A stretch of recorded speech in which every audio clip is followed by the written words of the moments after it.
அப்போ தான் ஒரு படிப்பு முடிச்சுட்டு ஒரு 23 24 வயசில் ஒரு பொண்ணோ பையனோ வந்து நம்மக்கிட்ட ஜாதகம் கொடுத்து எனக்கு வந்து கவர்மெண்ட் ஜாப் கிடைக்குமா அப்படின்னு கேட்டாங்க அப்படின்னா மோஸ்ட்லி அவங்களுக்கு கிடைக்கிற மாதிரி இருக்கும் பட்சத்தில் அவங்க வந்து பேங்கிங் செக்டார் தான் தேர்வு பண்ணியிருப்பாங்க.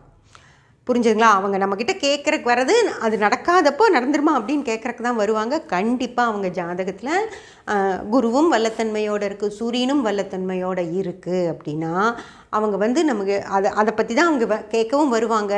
நம்மளும் சொல்லிடலாம், ஆமாம் கண்டிப்பாக உங்களுக்கு இந்த மாதிரி வேலை கிடச்சிரும் அப்படின்னு சொல்லி நம்ம ஈஸியாக சொல்ல முடியும் ஃப்ரெண்ட்ஸ். ஆனால் இதில் இருக்கிற இன்னும் ஒரே ரிஸ்க்கு தசா புத்திகள் அப்படிங்கிற ஒரு விஷயம். அதாவது அப்போது சூரிய தசையோ குரு தசையோ நடந்துட்டு இருந்துச்சு அப்படின்னா அவங்களுக்கு 100% வாய்ப்பு இருக்குது.